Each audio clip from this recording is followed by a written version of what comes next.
Yo, what's up? Welcome to Kind of Funny Games Daily for Tuesday, August 11th, 2020. I'm one of your hosts, Blessing Adeoye Jr., and joining me is Imran, the Don Khan. Howdy. Imran, how's it going? It's going okay. My beard has officially reached the point where I can call it a soup catcher and mean it literally. Oh man, you're not touching it though, right? You're not cutting it all. You're letting it go.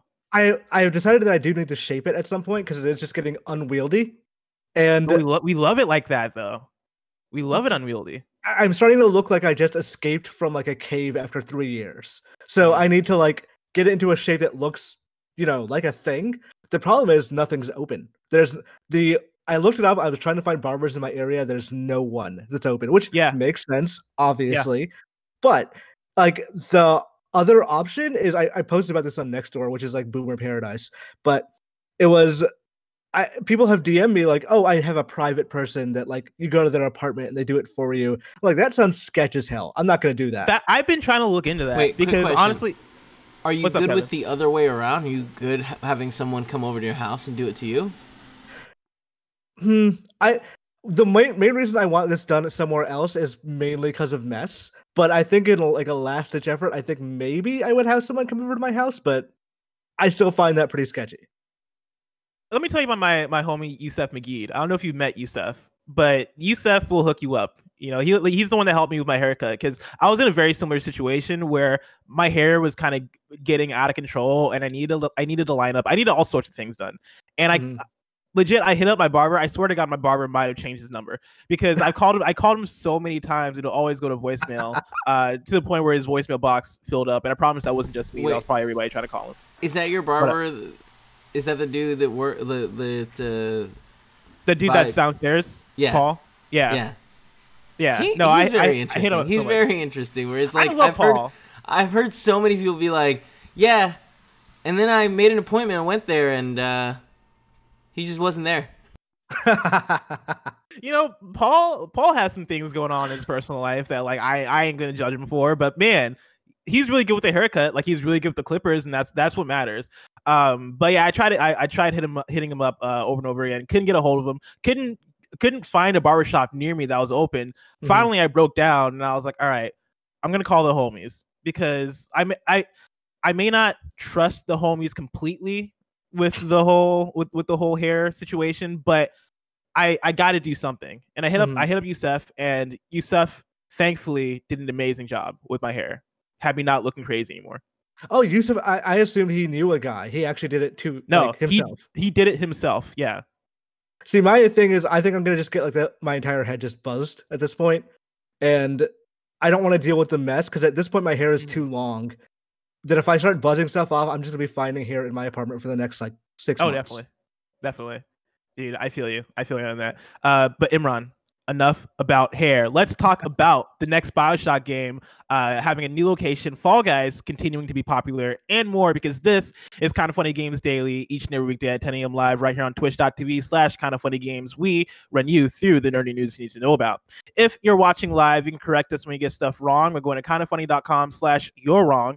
If you don't want to watch live, you can watch later on youtube.com/kindoffunnygames, roosterteeth.com, or you can listen later on podcast services around the globe by searching for Kind of Funny Games Daily. That never gets less scary when I bang the desk, because I always remember what Kevin told me to my face. Absurd. I was just standing on one of these desks. Standing. Yeah, but did it have all the screws? You told me to my face that there are screws missing. I don't ever have all the screws. And I don't believe in it. Every time I bang it, I swear it makes more and more of a sound like it's about to collapse. Yeah, but you don't understand where the screws are missing. Like, there's no way that's going to cause the failure point. There's only one. Head to patreon.com/kindoffunnygames, where bronze members or above get to write in, and silver members or above get the show ad-free with the exclusive daily post show. What was that, Kevin, you're about to say? I'm like, the screws are missing in a place where it's like they're redundant screws. I'm positive about it. You only need 2 of them, and you have 3. I think you have 1 missing screw. Goddamn coward. I love the idea of Kevin just like having extra screws just to freak Blessing out. Just like, yeah, this is fine, except for all these things. Like, I swear to God, Kevin was like, oh yeah, man, I'm missing some screws, as he like put screws in his pocket to hide them from him. Thank you, Housekeeping. Thank you to our Patreon producers, Mom and Mohammed and Blackjack. Today we're brought to you by QUIP and KLARNA, but I'll tell you about that later. For now, let's begin with what is and forever will be the Roper Report. It's time for some news. We have 6 stories today. Baker's dozen.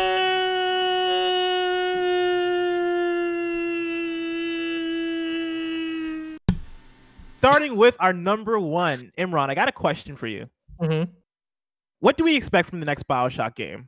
I'm pulling this, or I'm asking you this question because there's a story from IGN that I'm pulling called BioShock 4 seemingly won't take place in Rapture or Columbia. This is written by Wesley LeBlanc at IGN, who writes, the next BioShock may not be taking place in previous settings, Rapture or Columbia, if recent job listings are in the indication. Twitter user MoroNL3 pointed out on Twitter that the studio behind the next BioShock game, Cloud Chamber, has several job listings that seem to hint at what the team is looking to do with the next game in the series. The listing asks for experience with Unreal Engine 4 and experience in scripted cinematic sequences, among other things. The listings also mentioned a, quote, new and fantastical world, end quote. Quote, we want you to help us breathe life into a new and fantastical world. Together, we'll set the stage for a stunning narrative and systems-driven experience, end quote. The latter part is par for the course of BioShock, but the former is what indicates a shift away from Rapture or Columbia, considering the team is specifically looking for people to breathe life into a new world. A senior cinematic artist job listing mentions, quote, Wes Anderson-like precision and panache in your camera positioning and movements, end quote, and the ability to, quote, create and implement systemic in-game scripted cinematic sequences, end quote. The listing seems to indicate, as you'd expect, that the game will indeed be a first-person shooter like the BioShocks that came before it. Quote, develop an FPS combat paradigm that is accessible, satisfying, and allows for a high degree of player expression and experimentation within a highly reactive world. A principal combat designer job listing reads, quote, look beyond direct conflict, accommodate various playstyles, and design encounters that can be resolved through player ingenuity, end quote. Imran, whenever this new BioShock game or this next BioShock game is brought up, it's always one of those ones where I'm like, oh yeah, that's being worked on, isn't it? Like they came out, they said they're working on it, and then they just faded back. And I feel like that's one of those things where a lot of us ask for that kind of openness when it comes to the games that developers are working on, right? Like we appreciate when people are pretty open and they're like, oh yeah, we're working on a new BioShock. You'll see it when you see it. We're not going to have an announcement trailer. We're not going to have a big thing.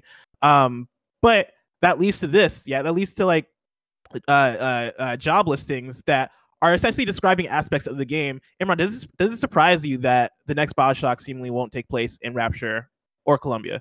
It would have surprised me more if it did.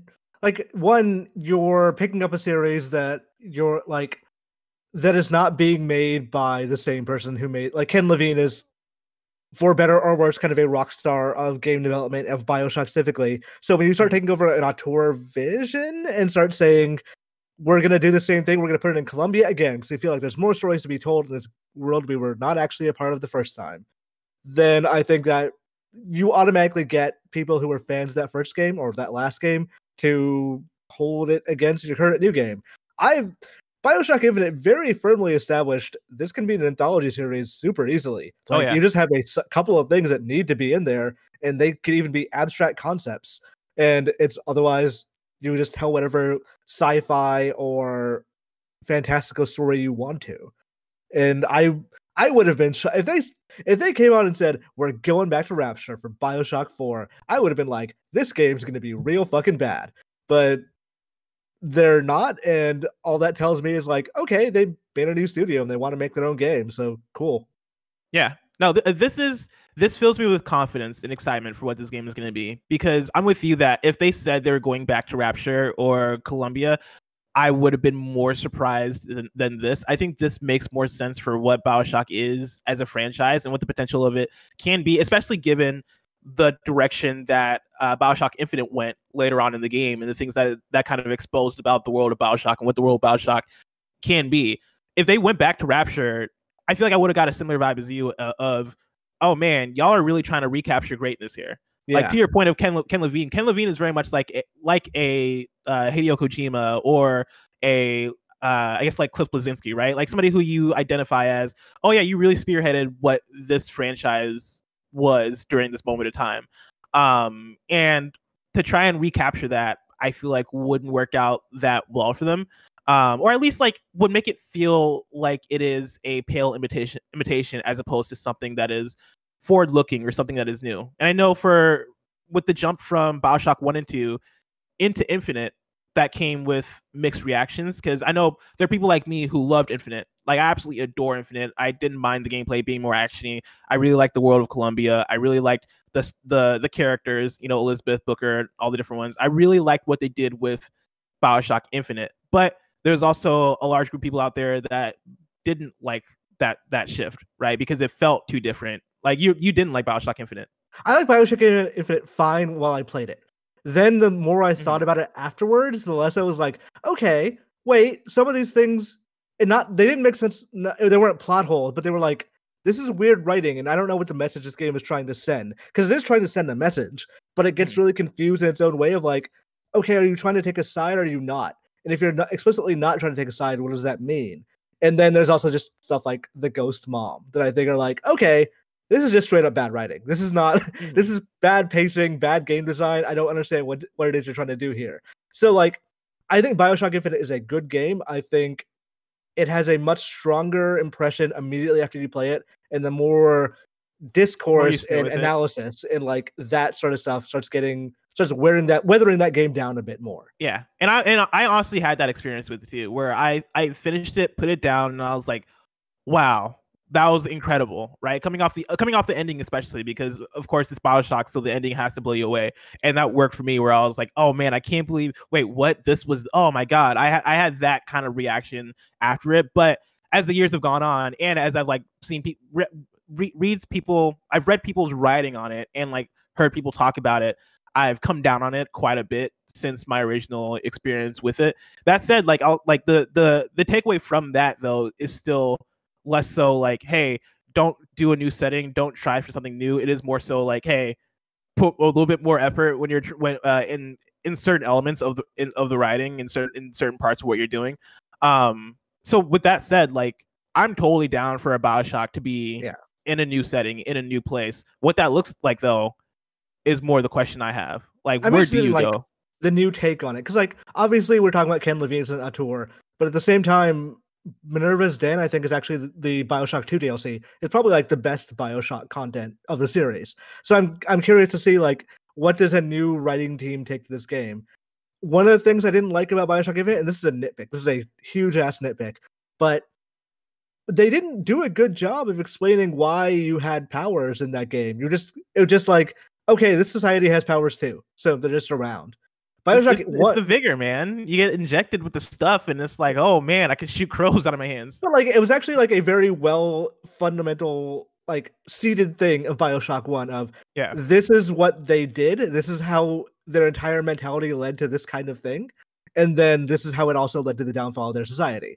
In BioShock Infinite, it's just sort of like, we also have powers because BioShock 1 had powers.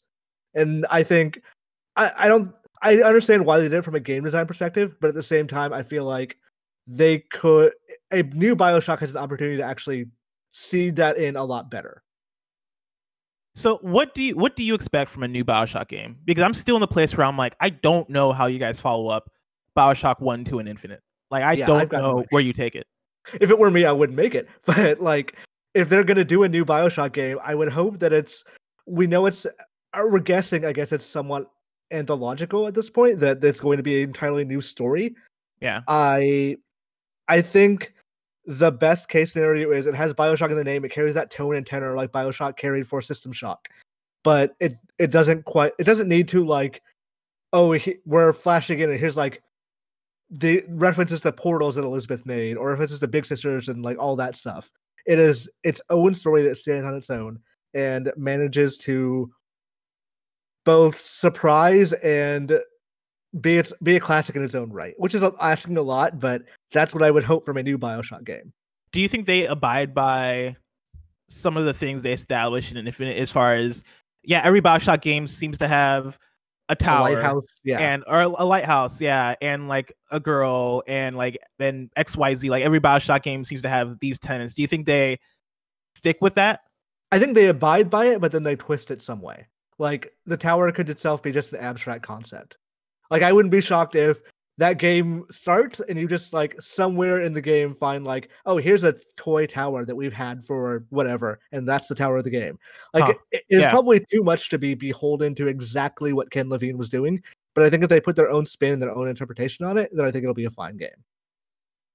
I'm really curious about it. I'm excited to see it. I'm curious to see when they reveal it, because at this point you imagine that it's a next gen game. Yeah, they're only staffing up now, so I would guess like this game is probably 3 to 4 years away at least. Man, yeah, I guess that makes sense. Yeah, these are job listings, but I feel like they revealed it a while ago, right? Or does it just feel like forever? About 3 years ago, Schreier made a story that was like a new 2K studio is working on BioShock or a new BioShock game. Then about a year ago, 2K put out the press release. Less than a year ago, they put out the press release that, hey, we have a new studio. It's called Cloud Chamber. They're making a new BioShock. So, assuming that what Schreier heard was them working on a BioShock and then stopping so Cloud Chamber could make the new one, then I'm guessing they may have some work to go off of, but they don't have like actual in progress work. I guess that lines up. That would make sense. So we're probably looking at a 2022 announcement, maybe 2021. Like if it gets announced in 2021, I'm expecting just a logo at that point, or like a short cinematic teaser. Yeah, I would not expect anything anytime soon, but who knows? Who knows? Story number 2. Companies really want their own crossover skins in Fall Guys. This is from Joe Skrebels at IGN. And Kevin, I have a link to the IGN article for this one, because this is gonna be a visual story. With success comes recognition, and with recognition comes brand synergy. With Fumble Royale, Fall Guys currently dominating the Steam charts, brands are falling all over themselves to become part of 2020's unexpected gaming success story. Fan art for popular games is par for the course, and you only need to take a look at Fall Guys' Twitter account to see some of the fantastic fan creations for beanified costumes. It just so happens that some of those fan-run social media accounts are for often completely unrelated companies. And Kevin, are you there? Yeah, I'm here. Sorry, getting it going. Cool, get it going, because some of these crossover costumes. That's what I'm talking about, dude. That's what I'm talking about. Look at them. See, so right now we're looking at the KFC one that was tweeted out by KFC Gaming, which a thing that I learned from this story is that way too many companies have gaming Twitter accounts, and I don't understand why. Well, remember KFC did that weird ad where they were like, "This is our console," and it was like, "This isn't funny." I do remember that. I don't remember that. That was like recent. A month ago. Yeah. I must have knocked out or something. I don't remember them doing that. Man, I know KFC it does really like makes me weird want KFC. Stuff. I feel like KFC is nailing it. You know what I mean? They've got decent chicken sandwiches, honestly. Like, I don't like the fried chicken, like the stuff on a bone, but the chicken sandwiches are fine. Do you know what chicken sandwich I had recently that's changed my life? I had a Jollibee chicken sandwich, and legit, it was tasty. Bless. Didn't I tell you Jollibee fucking got it? We were talking about Jollibee chicken. Has it, man? Dude, their chicken is so good.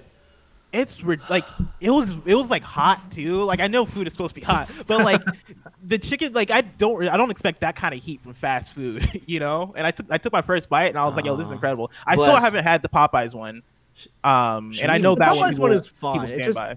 Like, I know there's a lot of hype towards that thing. It's fine. It is as good as other fried chicken places. It's not demonstrably better. Kevin, what was that you were about to say? I was gonna say, what if after in review we go to Jollibee and we get some chicken? Fuck, I'm down for that. Yeah, I know, but here's the thing, Imran. I had Jollibee twice last week. Walking distance away from this particular store. Yeah, no, it is very close, and it's also kind of dangerous because I had Jollibee twice last week, 2 days in a row. The problem is, is it drive-through only? Yeah, right. Or well, I mean, there's that Jollibee at. Let's not name names. Yeah, not trying to dox ourselves. Both of the times I went, it was drive-through, but I feel like I saw a line of people outside. Have you? And so maybe it might be takeout too. Is insane. Like the drive. Dude, it's one of the longest drive-thrus I've seen. It's out of this world because I went on Friday when you guys were doing Avengers, and I had to go do some lease stuff, And I was like, all right, I have a whole plan for this afternoon. I'm gonna go do this thing. I'm gonna go to the bank. I'm gonna go to the lease, and then I'm gonna go get. Or no, I was gonna go to Jollibee's first. Go to the bank. Go to the place. Go to the next place. And I went to Jollibee's first. And the line was unlike anything I ever. It was. For a second, I was like, are these cars social distancing? Like, why is this line so long? Like, what is going on? And so I ended up having to go do all my other stuff first. Came back to Jollibee. The line was slightly. Are you about to put us on Google? Oh, okay, no, you're looking up Jollibee. I see. For a second, I thought you were opening up Google Maps, and I was like, Kevin, no. I Kevin, know what stop. I'm doing. Look at this. You know Oh what I mean? my God. I don't like the spaghetti. It's too sweet for my liking. I'm with you, but that's like the style, though. No, like, I know. I just wasn't raised with it. You know. Yeah, Well, that's not true. I was there. raised with it, but I didn't. You know. I forgot until right options. this second that Jollibee is indivisible. Like I forget if it's actually called Jollibee, but they had the logo in there. Because Jollibee, as I understand, is like a big Filipino chain. Yeah, it's a big Southeast Asian like thing. Yeah. You know, I might be So down good. for some Jollibee. I want later. some chicken so bad, and maybe a peach mango pie. Oh God, I'm Oh, disgusting. man. Dude, and they have the hot dog too. I got the hot dog last time. Is And it chili dog?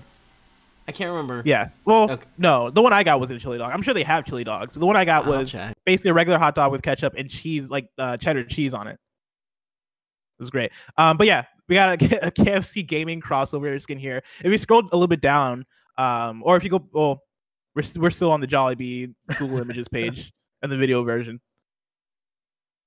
Kevin, you're just making me hungry now. Yeah. All right, here we go. IGN. Scroll a little bit down further.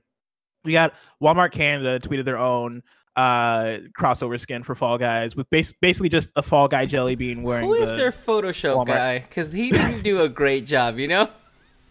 I mean, they do listen, as good a job at Photoshop as they do with like hiding that game account. listings. So the account that tweeted it. God damn it! You Is just Walmart- stepped on a great joke. Just so you know.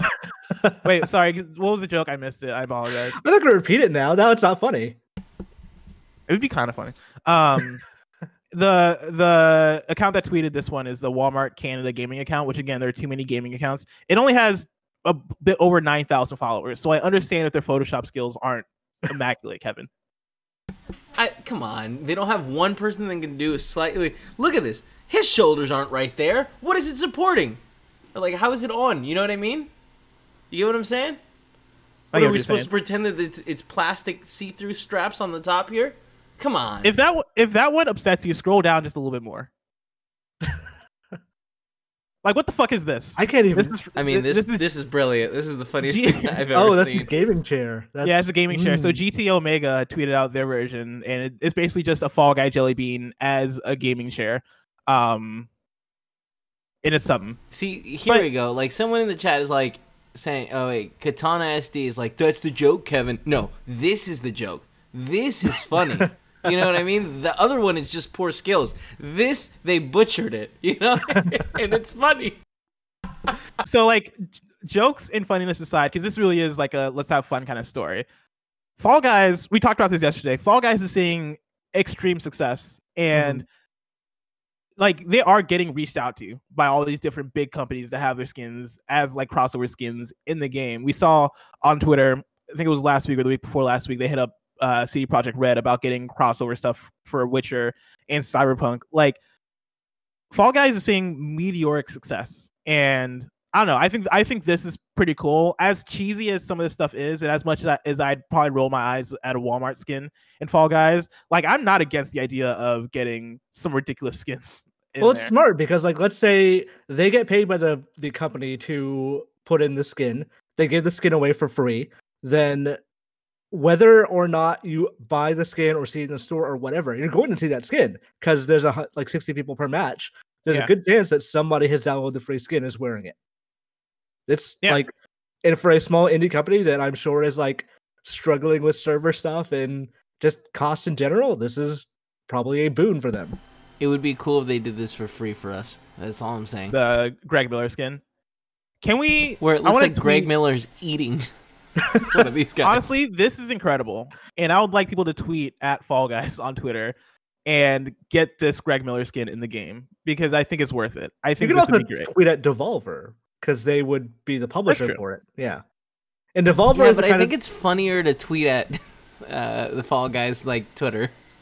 True, but Devolver is 'Cause also they're very like, active. they take dumb jokes and then they actually make things out of them. So I would Tweet bet at Devolver and tweet at Fall Guys and get this in front of their eyes, get the kind of funny logo and a Greg Miller costume. please. Story number 3, The Last of Us Part 2 is getting a new huge update. This is Jonathan Dornbush at IGN. The Last of Us Part 2's new grounded difficulty and permadeath mode are available Thursday, August 13th to players as part of a free update, alongside other options and improvements. As teased by a pair of trophies added to the game yesterday, players can now earn 2 new rewards, one for beating The Last of Us 2 with permadeath enabled, and another for beating the game on grounded difficulty.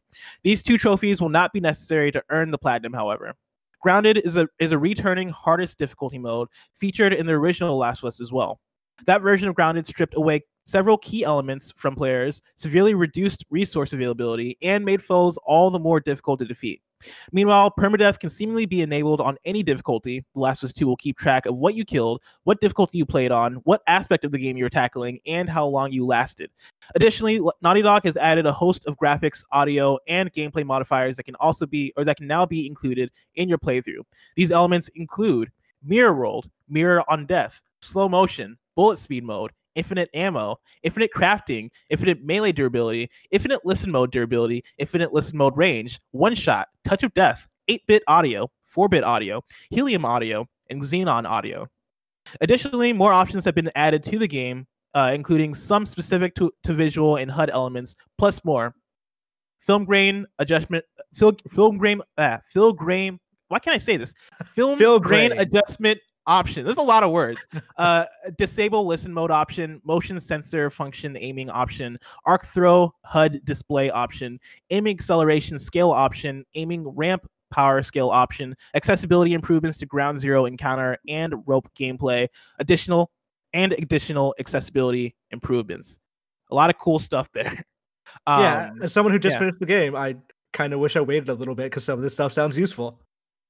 Yeah, and that's like my only, like, I'm not gonna complain about this because all the stuff they're adding is like really cool stuff, and they didn't necessarily even need to add so much of this, and they're doing this kind of out of the kindness of their own hearts and wanting to improve their game.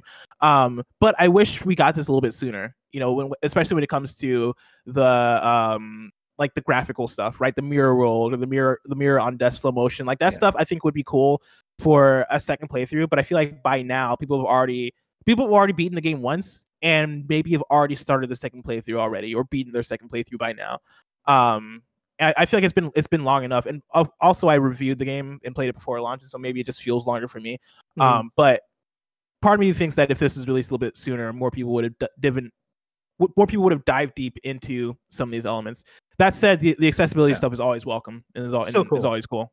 I don't know that I would ever put permadeath on in any game, much less like once you get to the Rat King, I feel like I would hate permadeath so much. Oh, I feel you on that.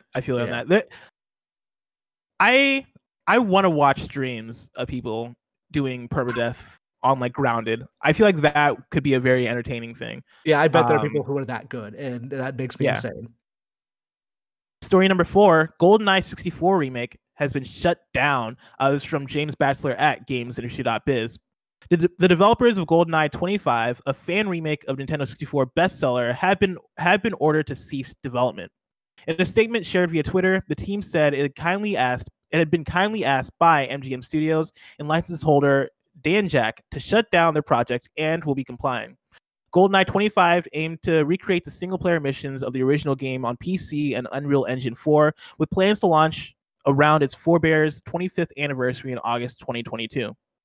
It would have been a free release, but MGM and Danjak have still decided to protect their rights. Quote, "This is always in the back of our heads as a possibility, but we've tried our best to keep going," the team wrote. "We cannot do a Bond game, but we can still do a great game with all the beloved aspects of our favorite 90s action shooter," end quote. Work on the game will now be redeveloped into Project Lannis. I think Lannis? Yeah, Project Lannis is what I'm going to call it. Or Iannis. The original GoldenEye 25 Twitter account will be deleted later this week, replaced by one for the new project. So this is one of those ones where I didn't realize the GoldenEye thing was happening until it got canceled. And like this isn't something that's like new necessarily. We see this happen from time to time. I know another Metroid 2 remake was canceled by Nintendo right before Nintendo revealed I forget what it's called. Samus Returns, Metroid 2, Samus Returns. So that game for actually 3DS. didn't come out. It didn't finish development. It did come out. Just Nintendo killed it after that. Oh yeah, they did. Yeah.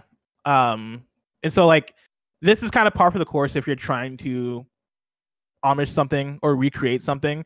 But that said, I think a Goldeneye remake in Unreal Engine 4 sounds like an amazing idea.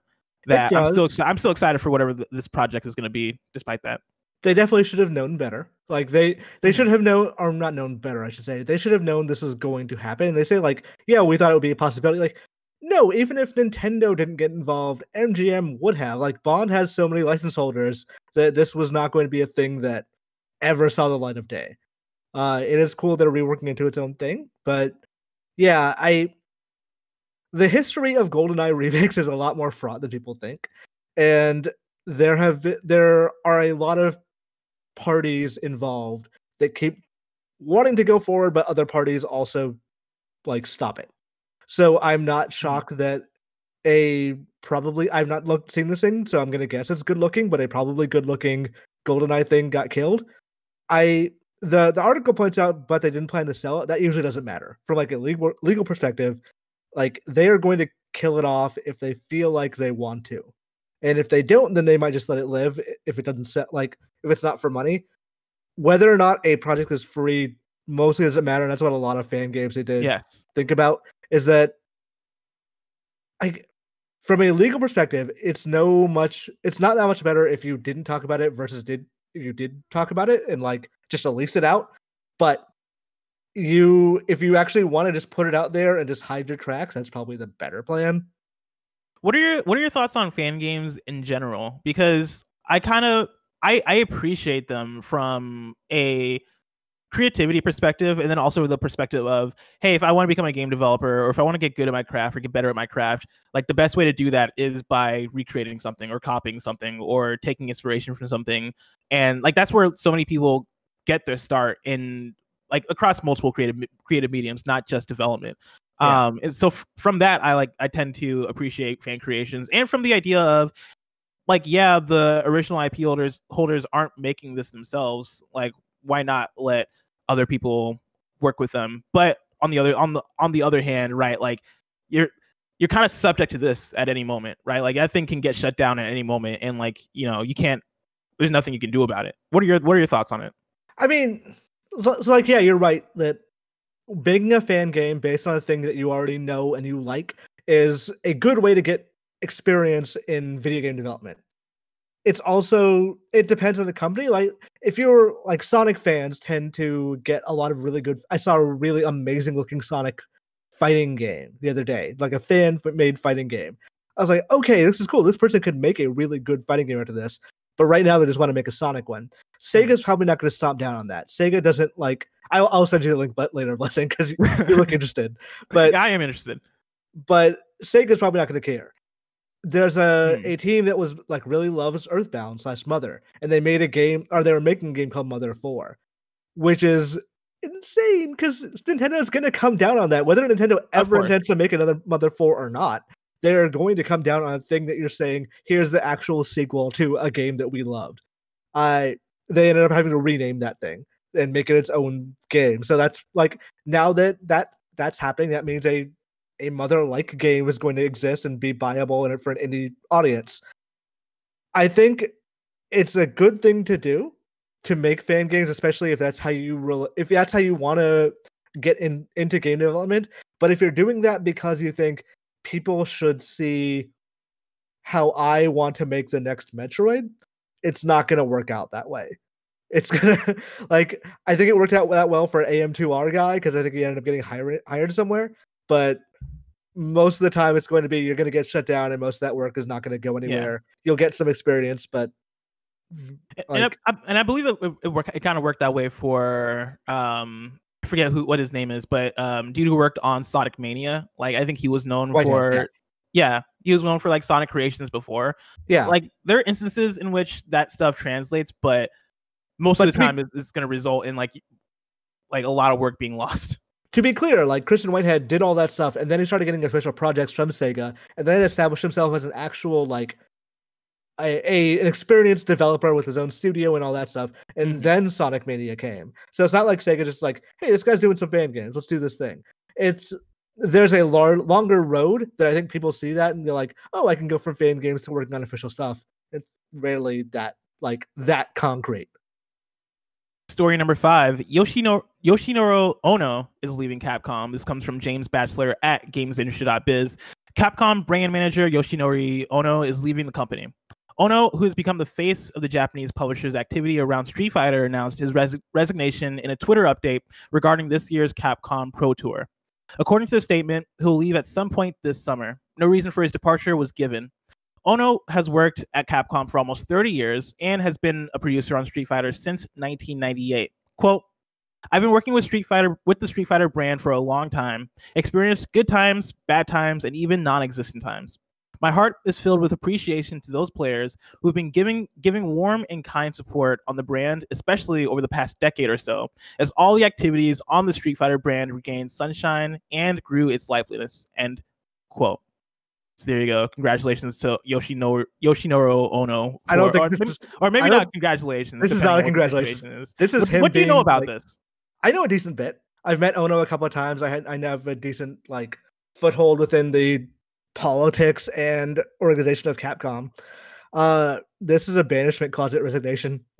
You don't fire people in Japan. This is him being demoted and then not getting any responsibilities and just kind of having to resign. This is not a new story with Capcom. This happens fairly frequently, actually. Inafune, whatever you think of him, when he exited Capcom, he gave a very long interview saying yeah, it really sucks there now. Platinum, when that was founded, it was because everyone from Capcom left because they didn't like working there. Because Capcom is a very profit-driven company. Unless your name is Tsujimoto, which is the name of the CEO / a lot of the more protected producers there, you're unlikely to, get away with a lot of things. Ono had a series of very public mistakes. And from what it sounds like, Tim and I talked about this on Thursday, but it sounds like Street Fighter 6 just wasn't going well, and they had to take Ono off the project and replace him with someone else. And I think that was probably the last straw for Capcom, and this is probably why he's resigning now. Interesting. In that case, that is a very big bummer. Dale writes in to patreon.com/kindoffunnygames with even more context and says, it's sad to see the man who brought Street Fighter back to prominence and elevate the esports scene leave. I thought I'd write in to give additional context to Ono's departure, since I know the KF crew doesn't follow the ins and outs of the fighting game scene. Ono was demoted in April to head of esports division for Capcom. Most Capcom fighters under his tenure since Street Fighter IV have not hit sales goals and or had bad receptions at launch. Street Fighter X Tekken in 2012 massively underperformed, in addition to having on-disc DLC characters and Sony exclusive characters. Darkstalkers HD, released in 2013, didn't sell well after Ono teased a new entry instead. Didn't sell well after Ono teased a new entry instead prior. Mm-hmm. Ultimate Street Fighter 4 in 2014 undersold because 6 months later, Street Fighter 5 was announced.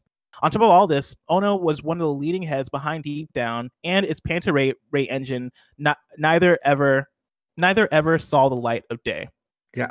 So yeah, very unfortunate situation. It's unfortunate. I have heard some stories that make it sound like he was very difficult to work with. That a lot of Capcom people just hated working with him because he had a my way or the highway mentality. But it does suck because, as Dale said, Ono was one of the leading forces behind SF4. That game was also in its prototype phases making a lot of mistakes, but they did iron those out and they did fix it. And I was gonna say, Street Fighter 4 got there eventually, right? Yeah, the initial release did revitalize fighting games, honestly. While that scene was dead for a very, very long time. So you can give him a lot of credit. It sounds like Dale mentioned, Deep Down, Panaray, sounds like the stuff with Street Fighter Cross Tekken was supposed to be a huge thing, and it ended up being a kind of a rushed project. People don't realize how bad that game kind of ended up being. How in fighting games, if you do a low kick with Ryu and you do a low kick with E Honda, they're going to be different damage values, right? Because those are different kinds of characters. Street Fighter Cross Tekken, everyone's low kick, everyone's medium punch, whatever. As long as the button inputs were the same, they did the same amount of damage. And it's a ridiculous thing to do balance a fighting game that way because it doesn't have time. And making a game like that in it not being big was probably the thing that got everyone on Capcom being like, okay, maybe we're not doing this with Ono so much anymore. And it sounded like Street Fighter 6 was the actual last straw. Yeah. Yeah, Street Fighter X Tekken was one of those ones where I never understood why the game came out and was the bummer that it was. Because I remember playing it at the time being like, why? Like, how do you mess this up? Like, it's Street Fighter X Tekken. Like, this should be this is what so many people were asking for and waiting for. And I'm still holding out hope for Tekken X Street Fighter, especially with Tekken 7 having Akuma in there, and it's seeming to work perfectly, with that character. Like, I still want that game for Tekken X Street Fighter. It's never coming. I think I asked Harada about it 2 years ago, and he was like, we're only focusing on Tekken 7. I was like, okay, but what's after Tekken 7? He's like, more Tekken 7. So I was like, okay, I guess they just really don't want to talk about Tekken X Street Fighter in any form. Yeah, and like, I don't know, it's a bummer because I think that game could be good. Like, Street Fighter X Tekken is a game that I think should have been good and just like got fucked up. There's a lot of aspects of that game that are great. Like, it has such an amazing roster. Like, there's a lot of... I mean, the roster is great, yeah. There's a lot of care put in the personalities of those characters. I think they could have even done some cool things with that, like, fighting system, given enough time. But it didn't get there. Yeah. But Tekken X Street Fighter, though, like, with how good Tekken 7 is, there's something there that they can pull together. But I don't blame them for not wanting to do it, like, especially with how Street Fighter X Tekken turned out. Yeah. Our last news story for the day, story number 6. This is a Greg joint because Greg added this to the doc late in the game. Daybreak has acquired Cold Iron Studios and is publishing a new Alien game. This is from a press release. Daybreak Games, global publisher and developer of large-scale multiplayer online games such as H1Z1, EverQuest, PlanetSide 2, and DC Universe Online, today announced it acquired Cold Iron Studios, the San Jose-based studio of veteran MMO, action, and shooter developers currently working on a PC and console game set in the iconic Alien universe. Exciting stuff. They announce a new Alien game every, 6 months. It feels like that, right? Like, what was the last really good one? I want to say... I mean, there was Alien Isolation. Yeah, Isolation was the last one I feel like was critically acclaimed.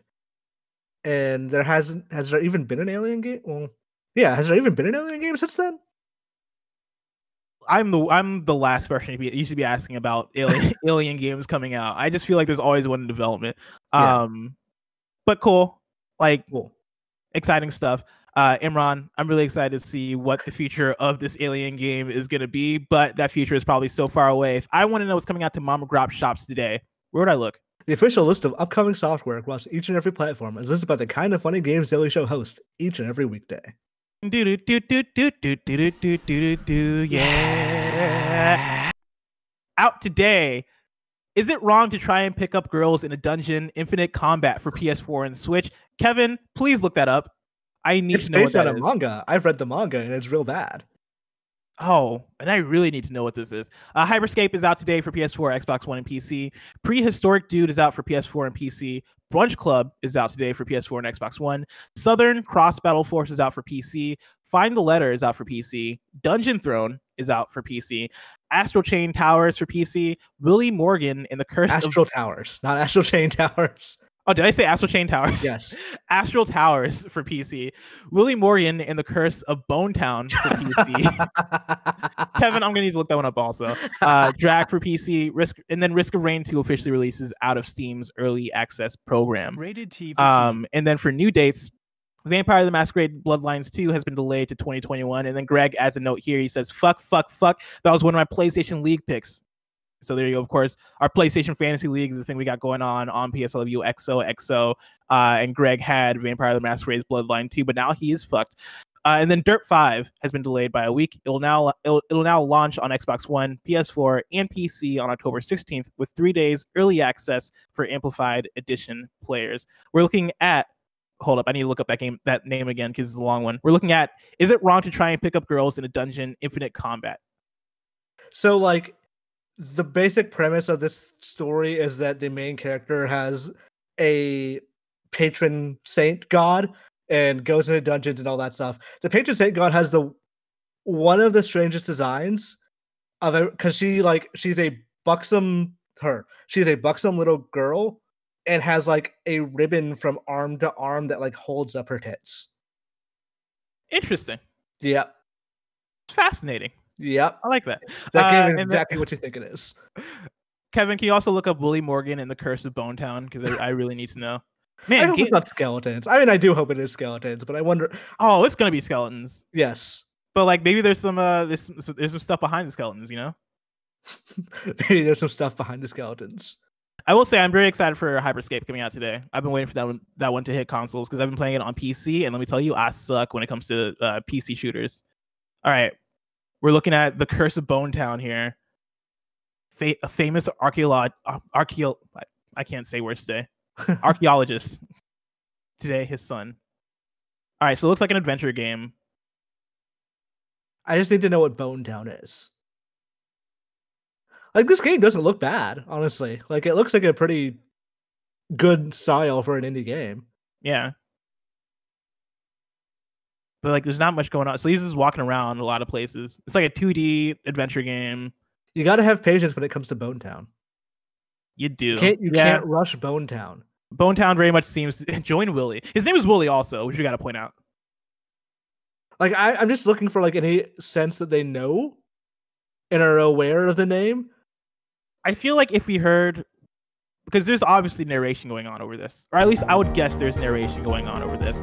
I feel like if we heard the audio, there'd probably be narration indicating that, like, yes, this is tongue in cheek. Just to be clear, there is not. There isn't? No. Right, okay, well, this trailer. Make it so you hear it. Let me go further back, because right there wasn't. It's fine. I'm giving up the ghost on this one. I don't know if this one has any value. There's a phone ringing. And he's talking. What's he saying there? Letter from he's me. Like, Dear Willie, it's Dad. It's Dad. I can't hear the rest because back. Dad's returning to Bone Town. Yeah, I don't know if that one's doing anything for me. Dad's returning to Bone Town should be on a shirt.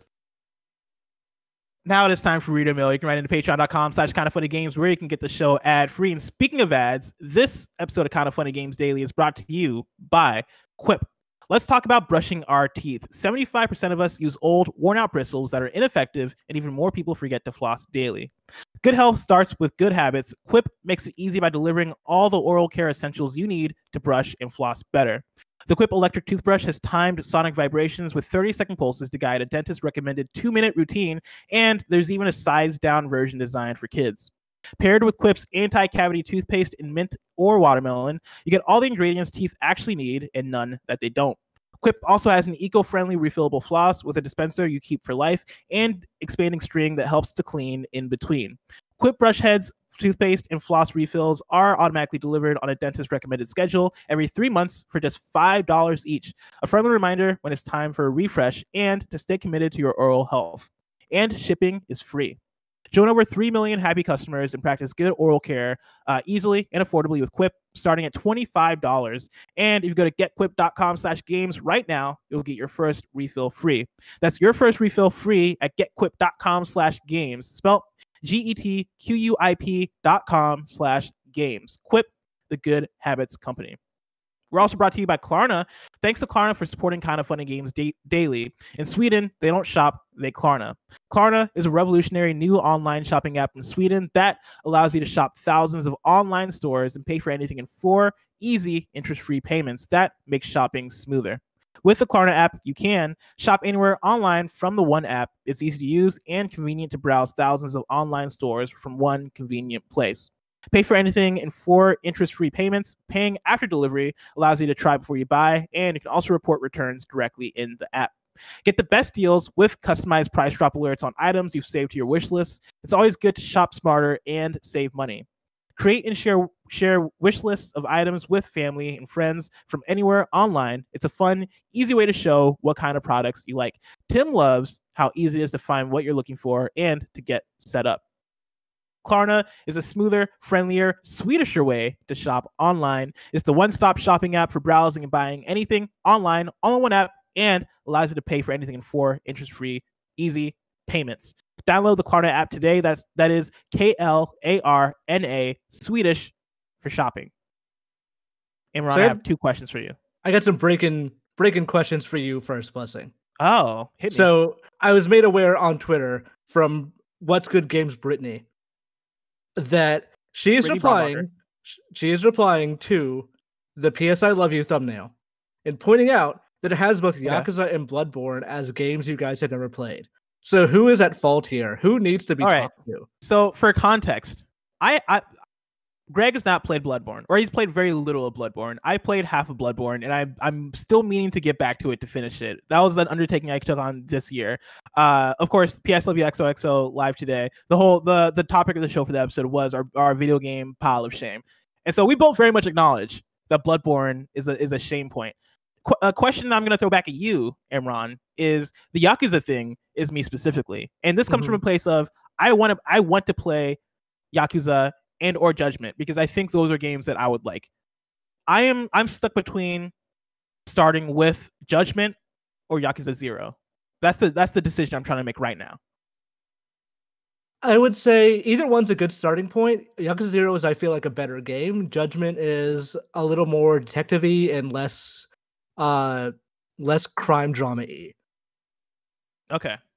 I would recommend Yakuza 0 personally, but I could definitely see you starting with Judgment and liking that better. So honestly, it's a coin flip. Yeah, and the thing that is pulling me towards Judgment is, one, I like the detective-y stuff. Like, that sounds up my alley. And then also I know Judgment has English VO, which yes, you might appreciate a dub more. Yeah. And I know Yakuza, and this is actually a question for you also. Yakuza Like a Dragon is coming out soon. Mm-hmm. Is that a sequel to Yakuza 6? I mean, it's technically Yakuza 7, but it is a new character, a new story.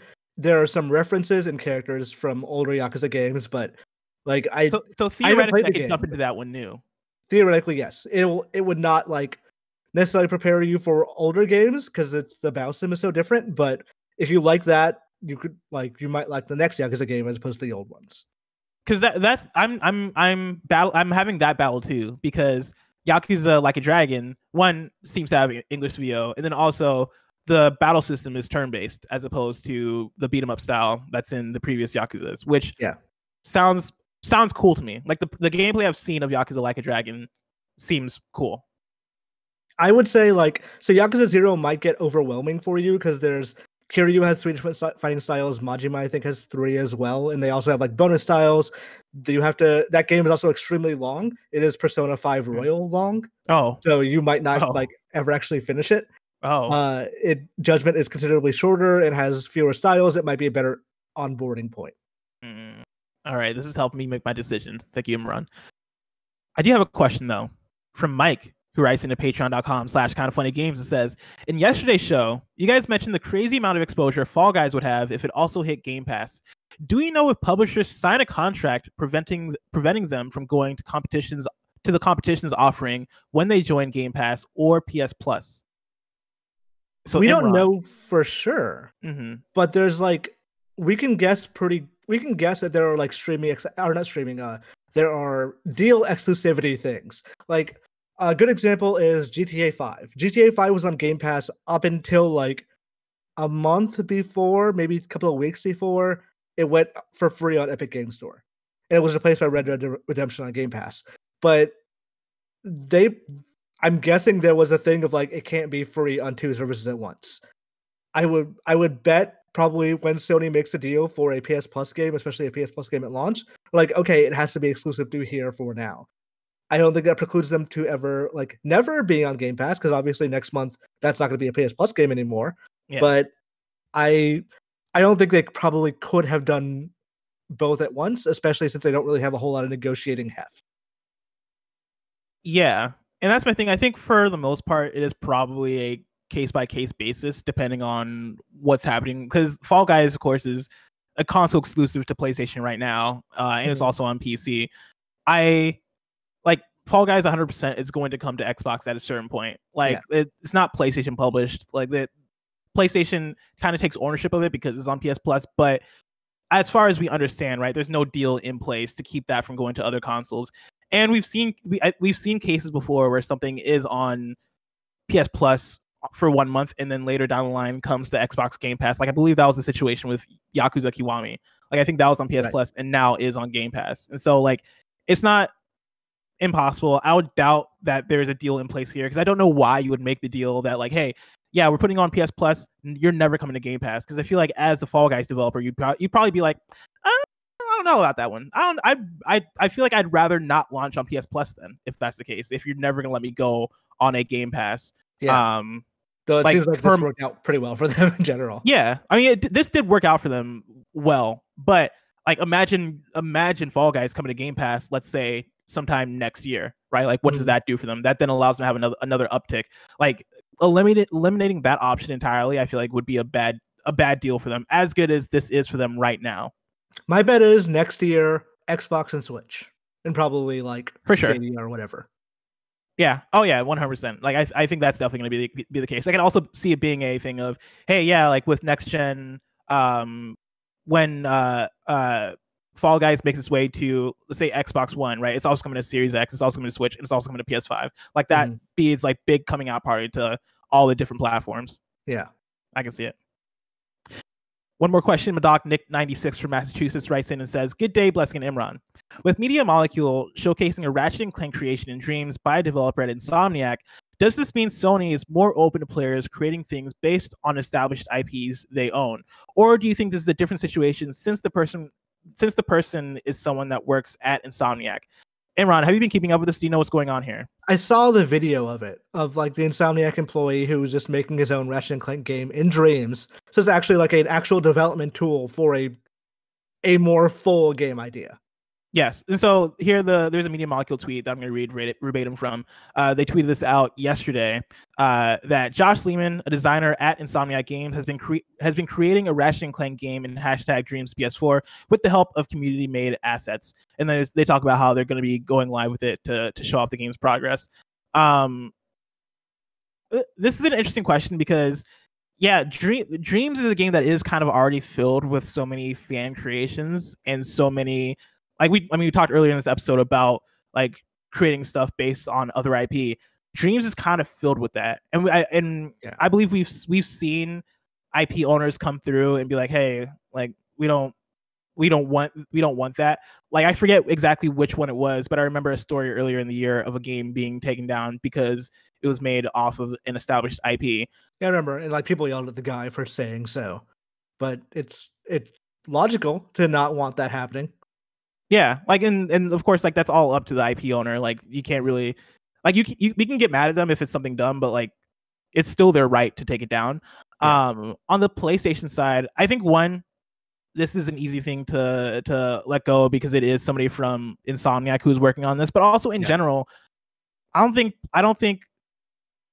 PlayStation will want to take down people's creations if they're making, let's say, a Little Big Planet creation well, actually that one's too on the nose because that is Media Molecule. But if somebody's making an Astrobot thing or a Ghost of Tsushima thing or like a God of War inspired thing in Dreams, I don't see the point of taking those things down. Yeah, Sony is never going to go like, they're never going to look at this and say, oh, people aren't going to buy Bloodborne 2 because they can play a Bloodborne inside Dreams. Like, no, that's not why people buy Bloodborne, just to like have the more, I don't want to use amateur as a pejorative, but an amateur like version it's of it. Dumbed down compared to an actual Bloodborne.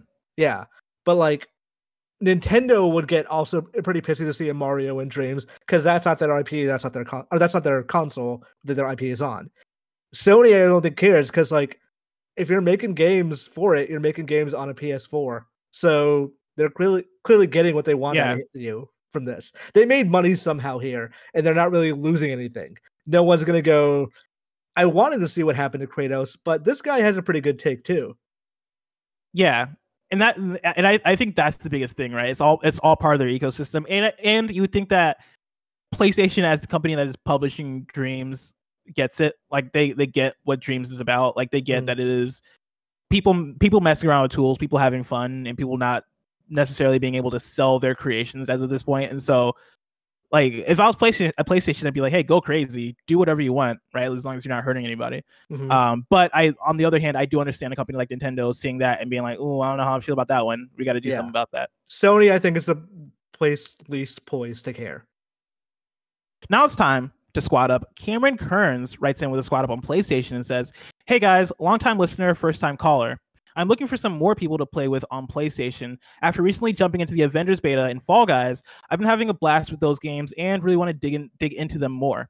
The only issue is that the friends I have that are on PSN aren't as active nowadays. So I figured that I would reach out to the best friends in the community and see who else wants to squad up and play some more games together.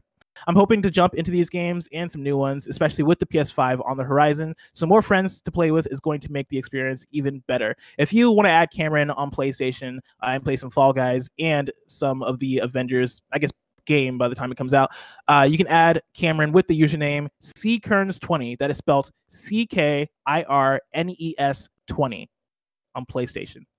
Go on, have a blast. Some breaking news, apparently. Whoa. The new Rainbow Six Siege operator trailer just came out. Oh, it's Operation Shadow Legacy, and the description says Sam Fisher joins Team Rainbow. Wait, what? Wait. Yeah. Like Sam Fisher is an operator in Rainbow Six Siege? That appears to be the case. Is there a trailer? There's a trailer, but the full reveal is on the 16th. Oh my god. Hold up. This might be worth bringing up on the show. Well, I'm going to look up Rainbow Six. Yeah. If someone sends me a link, I can open it here. Do you want me to send it to you on Slack, Kevin, or? Yeah, sure. Right. Yeah. Send it to Kevin. As you're doing that, I'm going to go over to kindoffunny.com/youwrong, rewrite it, and let us know what we got wrong as we got it wrong. Let's see here. Nailball just writes in and says, to clarify, Vigors were invented in BioShock Infinite by Jeremiah Fink by looking into an alternate reality in November 1984 when Dr. Ying Sushong in Rapture created plasmids, and Fink went to make them his own in Infinite's timeline. Right, I understand why they're there, but like, there's no gameplay foundational basis for like, this is well suited for this environment. It's in there because they needed it for the game design, and then wrote a backstory for it. Nailball just also says the KF console being Kentucky Fried Chicken, not kind of funny. The KF console was announced on June 15th, 2020, and then a reminder that KFC made a dating sim game. But there is no console, right? No, I don't think so. Hullabaloo 321 writes in and says a mobile game called Alien Blackout was released in January of 2019, but no console or PC release since Isolation.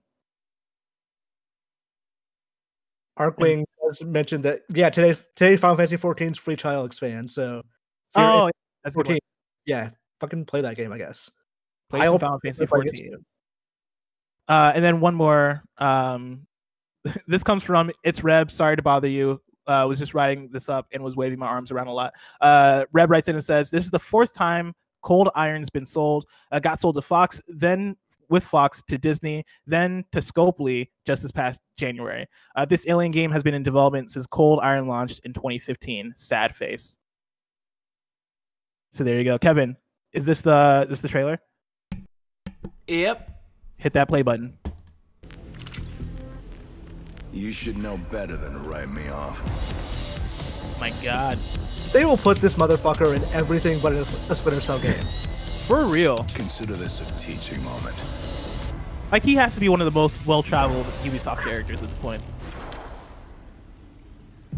Wait, so it's Sam Fisher as Zero or Zero?